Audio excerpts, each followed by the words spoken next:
Hey, what's up, guys? So, somebody wanted to know how to be more aggressive and not lose your aggression again. Now, I can't guarantee that you will be able to maintain your aggression all throughout your life. There are going to be some things that will catch you off guard, that will beat you up, bring you down for a little bit, and that's okay. That's a part of the human experience, as I know it. It just seems like you can't prepare for everything outside of the shield of stoicism that I think that I'm yet to speak on, really. And it starts with some of the activities that stop you from being aggressive in the first place. And by the way, I'm not perfect with this at all. In fact, I have my seasons where I'm not very aggressive, and I'm actually kind of having a little spell of that right now. But usually, when things like this happen for me, is because I'm about to take a different direction in life. So I've learned not to beat myself up about it, and still stay true to myself no matter which phase I'm going through. So as you already know, that I'm big on semen retention, and that has given me a boost in aggression. All right, so I just assume most people who even watch these videos on my channel, they're already aligned with that. But I'm not going to skip over it just for somebody else to tell you that. But yes, semen retention has added to my aggression. Why? Probably the boost in testosterone. Uh, but the boost in my testosterone levels, which gets that emotion out of me. The second guessing out of me. But other things that will also increase your testosterone, that's increasing your aggression, is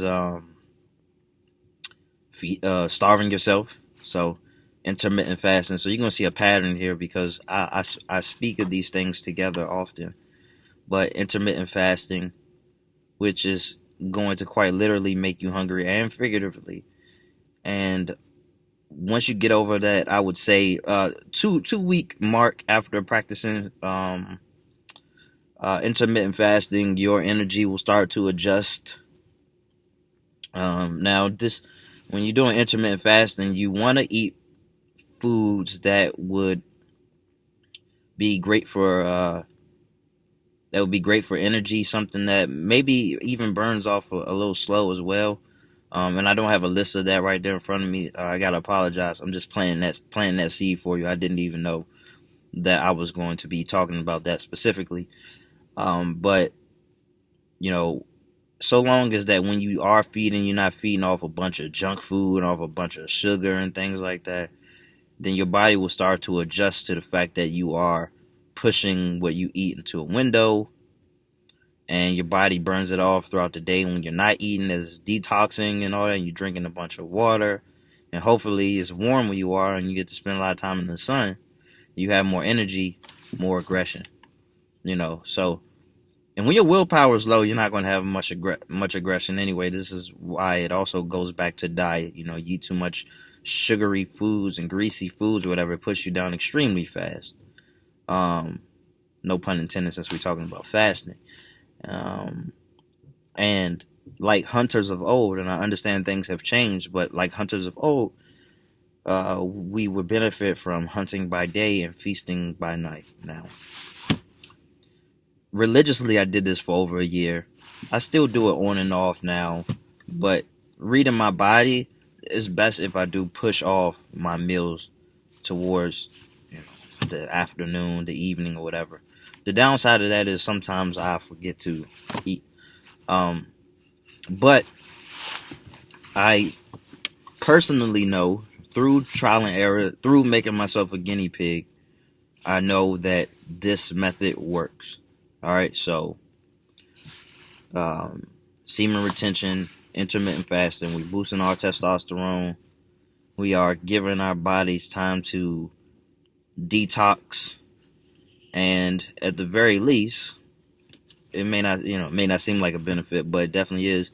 You don't distract yourself. You don't procrastinate by getting something to eat. And also, sometimes when you are feeling hungry, you may just be thirsty. You may be dehydrated.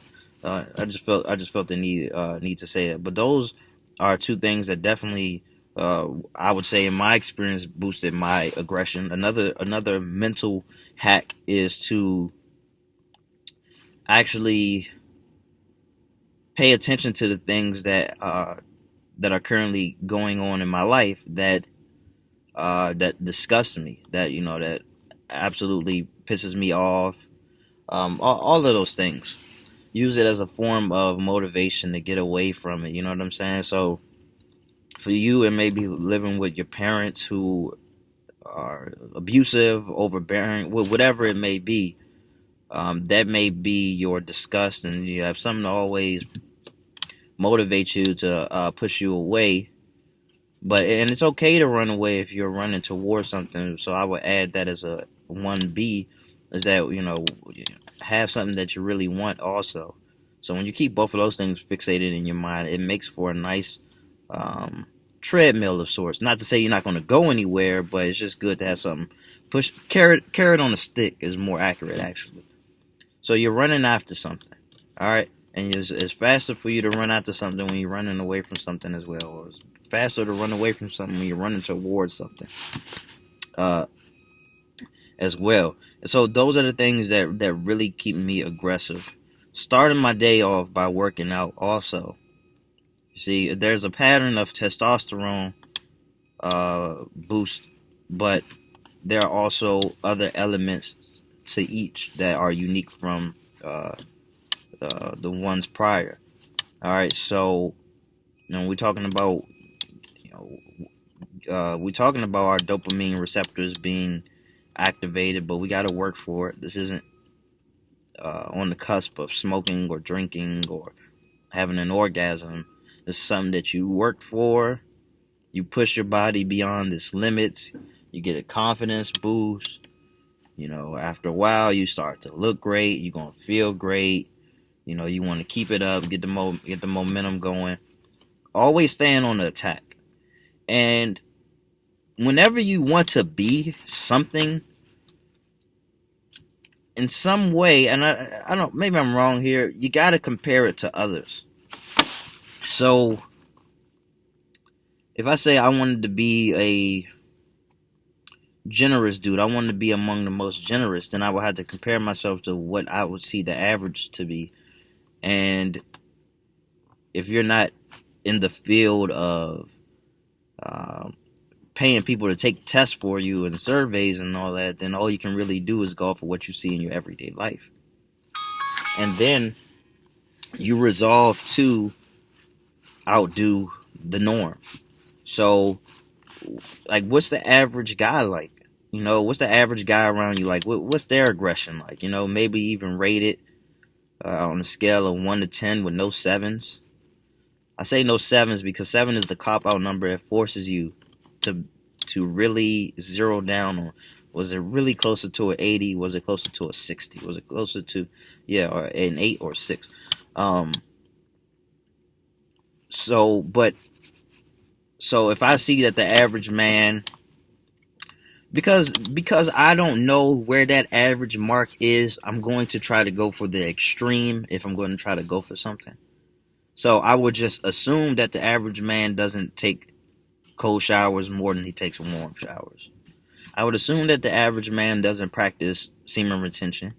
I would assume that the average man doesn't practice intermittent fasting. I would assume that the average man, although it's a lot closer than the other ones, don't work out in the morning. I would assume. You know what I'm saying? And assuming those things, you can't go wrong. All right? So if you start implementing those things in your life, you will find yourself to be in a scenario where others do not lie. The problem for me is that I've done all of these things so many times, and it doesn't feel like I can own it unless I did it today. Meanwhile, I'm probably leaps and bounds still ahead of people who never practice these things or who haven't practiced it frequently. All right? So that's one thing that you also got to realize, is that while you are playing this game by yourself for one, You call yourself comparing yourself to other people. You got to understand a lot of people aren't even trying at all. So you got to be on attack. You got to have these mental talks with yourself where, for example, if you're doing something that's kind of embarrassing, but you know that your family will benefit from it, your kids and all these things, then that's all you should be focusing on. A big message in this teaching right here is that you got to have laser focus. You got to be so focused on where you're going, what you got to do to get there, and why you're doing it, all of these things. Therefore, you don't leave any room for hating ass people, unless, of course, you can use that to push you forward. That'll keep you aggressive. I would kind of prefer that. I would also kind of prefer people to just stay out of my way. But you gotta be flexible in that regard, and you gotta. I like doing videos like this because I'm talking to myself. All right. So if you ever hear me actually say what I just said, it's because I know that I'm about to be talking to myself. But also, you gotta make yourself uncomfortable. Almost cold turkey. I mean, damn near cold turkey. It's not gonna kill you. It's not like just saying, okay, I'm gonna stop taking Xanax today, and then you die, because that'll happen because of withdrawal symptoms. It can be that bad. But when you're talking about as far as and I've been guilty for this many times in my life. When you talk about like binge watching TV, you can do drastic things like just pull the TV out of the room, which I've done as a solution.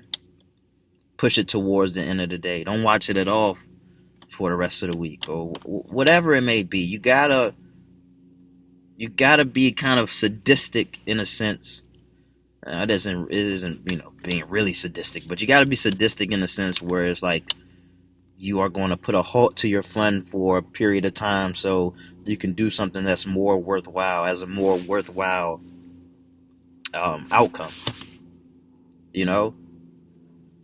If you want to keep a pit bull aggressive, for example, I probably should have used another dog because we already know the connotations that they have. But if you wanted to keep a pit bull aggressive, don't feed it. All right. Delayed gratification. Now, I'm not telling you to do that, because delayed gratification for that goddamn pit bull is that when you finally do come to feed him, it's going to fuck you up. You will be the goddamn reward. All right, so that's not what I'm saying. It's just a metaphor. You know what I'm saying? You have to deprive yourself because it's so easy in this life to fall slave to all these luxuries, to find a sense of content. To once you reach a certain level, like when you can eat every day, and your family's eating, and you got a roof over your head, and you got a vehicle, it's hard to want for more than that. I understand that. That's the reason why I do choose to deprive myself, because, man, life, I am one spring, one summer, one fall away, or autumn away from really feeling like I am living that life. And winter has kicked my ass. This season has kicked my ass already. This year has kicked my ass already. And, in this season, a lot has been revealed to me. If I were living in Miami right now, Texas, wherever is always warm, Hawaii, I don't think I would be realizing a lot of things that I'm realizing right now.